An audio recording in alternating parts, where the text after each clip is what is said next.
The following podcast is based on the Cambridge A-Level History curriculum. Welcome, podcast listeners. In this episode, I'll be looking at the establishment of the Nazi Party and some of the main Nazi policies. The German Workers' Party was a political party established in Weimar Germany after the First World War. The DAP was set up by Anton Drexler and only lasted from the 5th of January 1919 until 24th of February 1920, when it was succeeded by the National Socialist German Workers' Party. Hitler was first introduced to the Nazi Party when he was employed by the army to spy on the German Workers' Party. He attended several of their meetings and realized that he agreed with many of their ideas. After Hitler spoke at one of their meetings, leader Anton Drexler was so impressed with his public speaking skills that he invited Hitler to join the party. He was put in charge of recruitment and propaganda, as he was a very talented speaker. In 1920, Hitler wrote a new 25-point program which listed the beliefs of the Nazi Party. In 1921, Hitler set up the Sturmabteilung, known as the SA, who protected Nazi Party meetings and often beat up political opponents. In 1922, Hitler became the leader of the Nazi Party after it had grown to 6,000 political members. In 1923, Hitler plotted to overthrow the Weimar government. The government in Bavaria was made up of right-wing nationalists and opposed the Weimar government, so Hitler believed that they would support him in his putsch.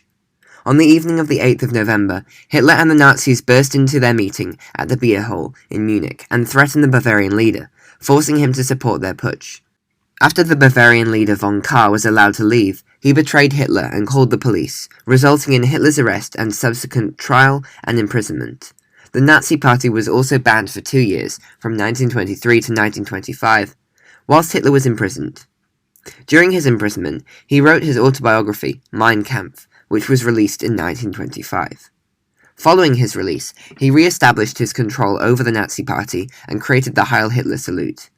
From 1928 to 1929, votes for the Nazi Party increased in rural areas, while they gained their first majority in Coburg. Hitler also led the campaign against the Young Plan referendum. In the 1930s, Hitler made numerous speeches which were able to increase the popularity of the Nazi Party, as they presented solutions on how to solve the Weimar Republic's economic problems, which spanned from the Great Depression.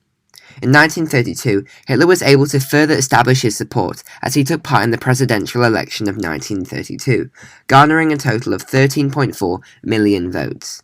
In July 1932, Hitler demanded to be made Chancellor as the Nazi Party was the largest political party, with 32% of the votes. Finally, Hitler was appointed Chancellor on the 30th of January 1933, with von Papen as Vice-Chancellor.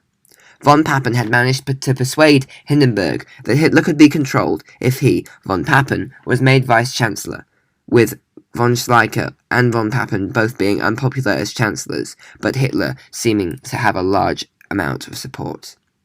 Hitler's appointment came about due to a number of factors.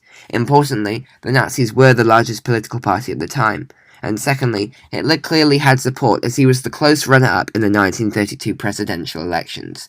But also, Hitler did present solutions to the economic problems which were caused by the Great Depression, and a number of his policies were actually appealing to Hindenburg, who himself disliked the democracy of the Weimar Republic. Moving on, what were the main elements of Nazi ideology? Firstly, there is anti-Semitism. This is hatred and disdain for Jewish people. Hitler contributed to the spread of the belief that Jews had a business-minded nature and made profits from taking advantage of German war production. They were also believed to be subhuman and the most racially inferior. This aligns with the belief that the Aryan race, which means blonde-haired and blue-eyed, is the superior race. Secondly, Hitler had the aim of Anschluss, which is the unification of all German-speaking people. He was able to succeed in doing this with the Anschluss with Austria in 1938.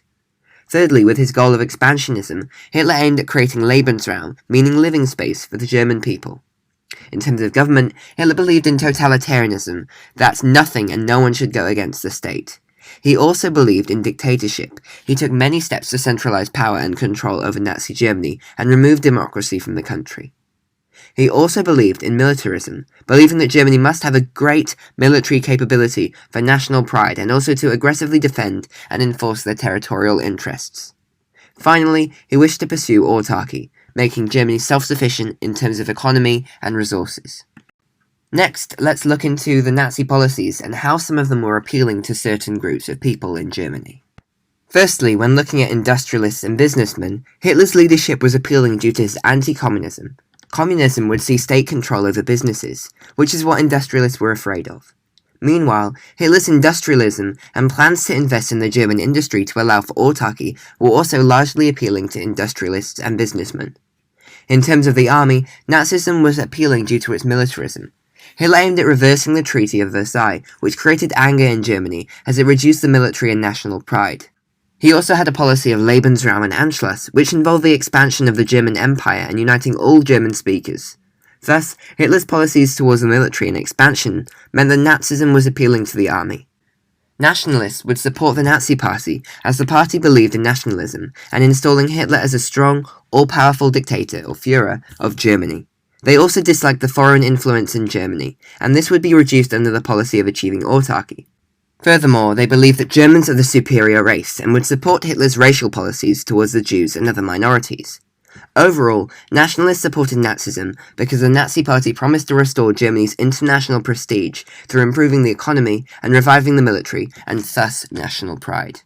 Some of the Nazi policies were appealing to workers and peasants who faced unemployment and low wages. Critically, the Nazis were able to present solutions to the economic problems brought on by the Great Depression, namely profit-sharing in large industries and higher welfare for the industrial workers and peasants. Finally, the middle class would support Nazism as it promised an authoritarian state, equipped with a strong leader that would revive German strength and national pride.